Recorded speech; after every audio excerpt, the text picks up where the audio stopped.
What's up, everybody? Welcome back. It is me, Lord Dirt. It is I. It is we. Are we womboing? It's me, it's Lord Dirt. So, we've already watched an onboarding. We watched Pace Notes video. We watched 7 levels of WRC video. And now we're getting ready to watch how do WRC and Rally work by PJ Tierney, Tierney. I think it's Tierney, but I could be wrong. I'm already subscribed and I like the video. I haven't watched it yet, but that's just going to be courtesy and etiquette from here. You know, they took the time to make it. I'm taking the time to react to it. They deserve their buckets. You feel me? Let's see how it works.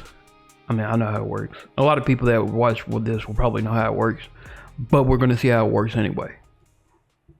Monte Carlo, home of the rich, the famous, and the Monaco Grand Prix, F1's most iconic motor race.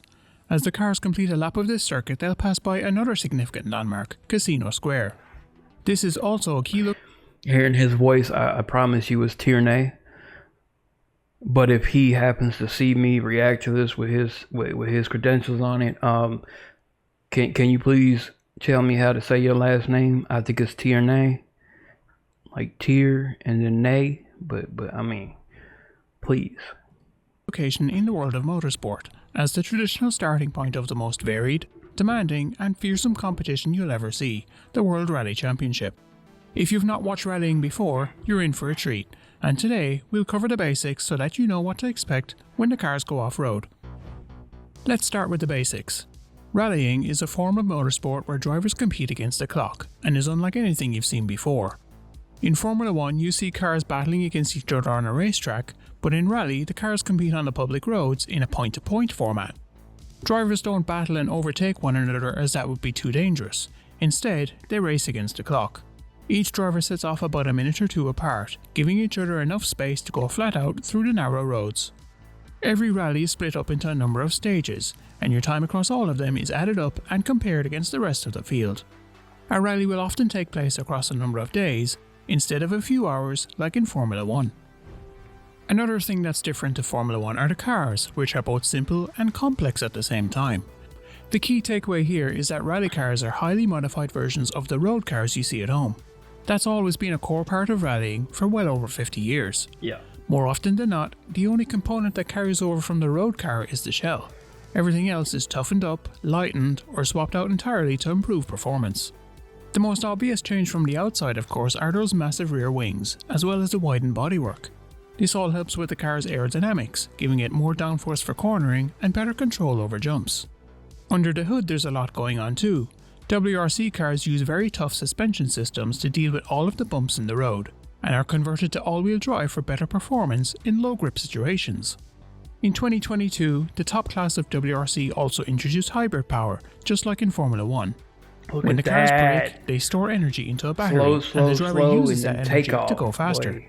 Despite all this fancy technology and incredible performance, however, the cars are still road legal, and if you're in a country where they're racing, you may even see them in traffic between stages.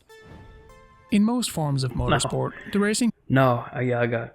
There's a clip I have that I saved on my TikTok of them driving through a toll.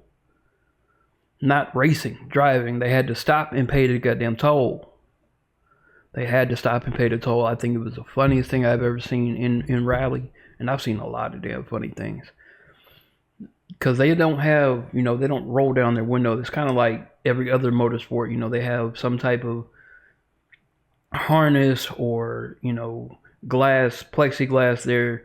Most of them have this little itty bitty square where they unlatch it, put the money through like a cat. You ever seen a cat poke into a hole like that? Like fast? That's put the money through, get it, and then they go. Like, I think it's hilarious. But yes, most every car in rally is road legal. Again, we'll talk about Group B another day. But these cars are. Happens in a contained and dedicated area. While the layouts may change, most racetracks come in two flavours: closed-off circuits and street courses. WRC is far more varied, however, touring the world and giving drivers new and unique challenges with every event. The season starts at Monte Carlo, but not on the streets of the Grand Prix. Instead, the rally cars head up the mountains to tackle narrow roads full of snow and ice.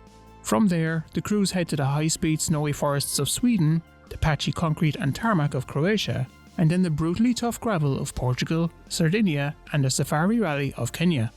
Throughout a season, the drivers will have faced every condition there is to offer, taking on tight hairpins, massive jumps, dense fog, heavy rain, dark nights, and so much more. It takes a special kind of talent to succeed in such a challenging environment, which is why the best are the ones who are brave, adaptable, and true masters of driving. Throughout the WRC's 50-year history, many legends have taken to the wheel. Colin McRae is a name you may have heard of, Tommy Mäkinen too. We already learned from the last video, this is much be an older one, of course, but we already learned that Ogier has 9 titles, tied with Loeb. We already know that. Other names on this, my favorite is Neuville for the WRC, by the way. And Neuville's French, I do believe. Like, my favorite driver, I can't understand his navigator. Make it make sense. But Lord Dirt, are you learning French? Absolutely not.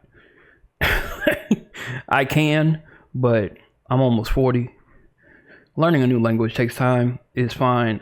I'm learning numbers, what left and right means. I'm learning what I need to hear from the navigator. Really. And one day it's gonna click. But yeah, Ogier is 9 now. Going further back, you have drivers like Walter Roll and Hannu Mikkola, who tamed the wild beasts of the 1980s, and the modern era has its fair share of talent too. Sebastian Loeb is the most successful rally driver of all time, winning 9 world championships. In recent years, he's tried his hand at Rallycross, Dakar, Extreme E, and many other things, and in 2022, he makes a return to rally with the M Sport Ford team. He'll be competing part-time, but expect him to be fighting for victories. If Sebastian Loeb is like the Michael Schumacher of WRC, Sebastian Ogier can be considered the sport's Lewis Hamilton. An 8-time world champion, Ogier is considered a complete package, somebody who rarely makes mistakes and knows the right balance between risk and reward. Like Loeb, he'll also be racing part-time, but expect his Toyota to be on the podium whenever he competes. Behind these two heroes lie several other drivers who are equally as brave and talented behind the wheel. The field as a whole is incredibly close, with days of rallying often decided by seconds. Some drivers will be experts on gravel, others on tarmac, and some are all-rounders who will take on anything you throw at them. These drivers are not alone on the road, however, with their co-drivers playing just as big a role in their success. Every motorsport is a team effort, however in most there's only one person in the car. Rallying is different as you have 2 drivers, each with an important role to play. While the main driver does the obvious, the co-driver has their eyes on the road ahead, using a complicated language of commands to allow the driver to go flat out. Corners go by so quickly on these narrow roads that drivers need a fast and clear way of understanding what's ahead of them, and unlike in circuit racing, you can't learn hundreds of kilometers of public road that easily. Together with a co-driver, they develop a pace note system, which describes every upcoming corner with only 2 to 3 words. Let's look at an example. 200, 4 right into 3 left long, hairpin right, rocks outside. The 200 is the distance to the next set of turns, usually in meters. Each corner is given a rating depending on how tight it is. A 1 would be a fairly tight turn to take, whereas a 6 would be a bit faster. In this case we have a 4 which isn't too tricky and goes to the right. Into tells the driver that the next turn comes up straight away, so they need to be ready while taking the 4 right.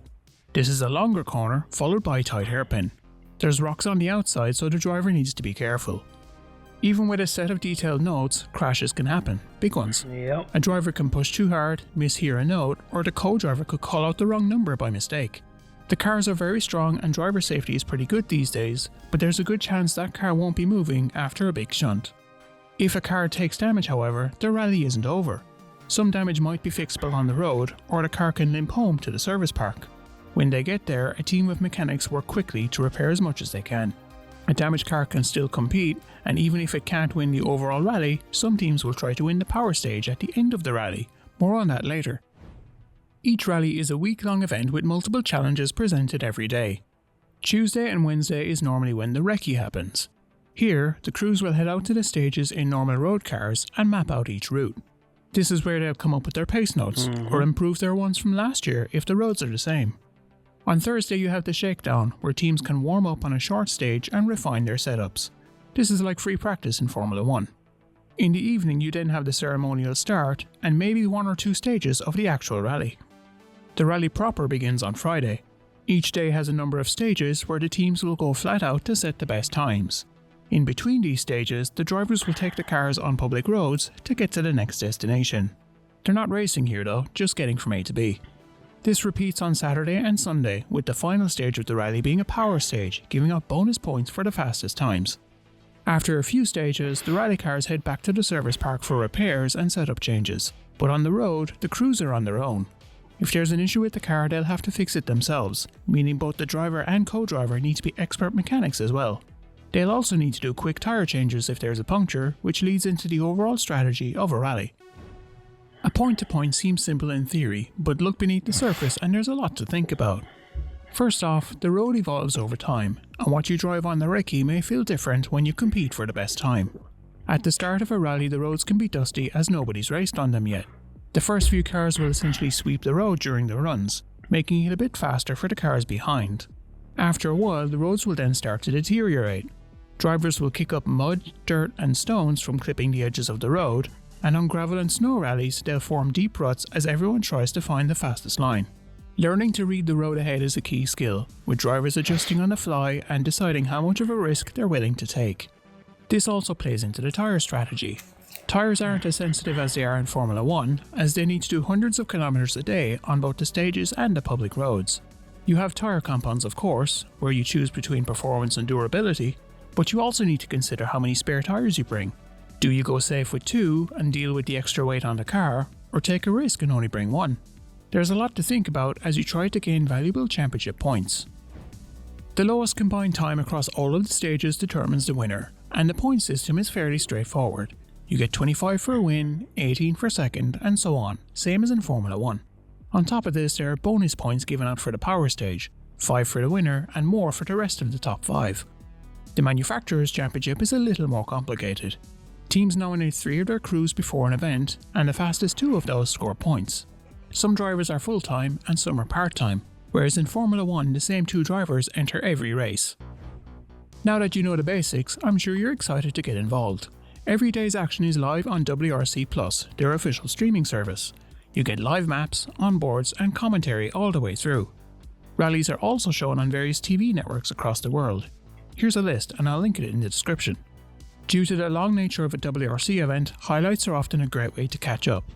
Red Bull TV is my go-to place for this. They have a 30-minute show every day that rounds up all the action. WRC also have a lot of content on their YouTube channel. It's a great place to visit if you want the basics or want to know more about the sport's rich history. Speaking of YouTube, if you have any questions about WRC or just want to chat about the sport, hit me up in the comments below. It's a great series to follow and completely different to Formula 1. Well worth checking out. Thanks for watching. See you soon. That's a good video. Good video made by PJ. And absolutely go follow him. If you're coming over from PJ's page, hey, look, I like him. It's crazy. But I use Rally.tv. It's not a free service. I mean, it has a free mode, but you get like clips and a few older onboards from there. But for roughly, was it $130 a year, you can get like live, like that's how I'm doing the ERC stuff, is I'm watching it live on there. The next one is in May, I think. But yeah, it's fun. The sport is exactly what it is. It's a sport. Yeah, you're not racing against cars. This ain't NASCAR where you're going 4 wide. It's not rallycross where you're dealing with a joker lap and 8 other people. It's you against the road, against people that are against the time and the road.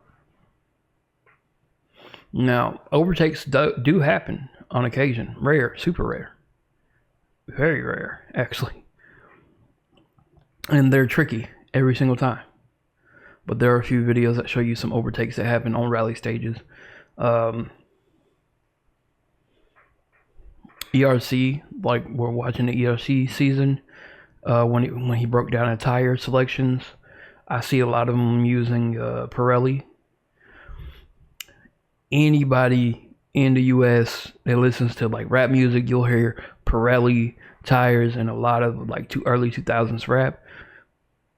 It ain't just for throwing 24s on there. They used in rally plenty and racing. They're trustworthy. It is what it is. That was a good little lesson on what it is, how it's ran, how many points are ran, who does what, where everything goes, the fact that you have to be some type of master mechanic or at least have a basic understanding of how your engine works to be a driver or navigator just in case bad shit happens on the road. I think I was watching stage 2 of the ERC Saturday. Before WrestleMania started, I was watching stage 2. And somebody, I can't remember who, I have to go back and watch it again, and I will, had a tire puncture on the course, and they had to pull off, and they had to fix it. They changed their tire as the race was going on. Yeah, they lost a ton of time, but they didn't hit one of those did not finish. No DNFs here. They just went ahead and changed it, kept racing. Marchik, I think it was, hit the guardrail and couldn't get back from the ditch. Had screwed up his tire alignment. So shit sucks, but it doesn't always mean. I seen another one. I think it was Philip Allen, the British driver. The man lost his whole entire front left wheel. The other three were still spinning. Nothing was like bent. He just rode on the rim. It was wild, to say the least. But hopefully I'll pull that footage so we can all see it together, because it was crazy. It was crazy. But anyways, I'm gonna drop PJ stuff down below in the description. I'll drop mine down there too. As always, like, subscribe, leave me comments. Let's have a conversation just like with PJ and them on his comment section. Give me videos. I want to do more. I want to learn more. We'll get into Dakar one day, because I know somebody would comment that. We'll get into Dakar one day. And see you on the next one.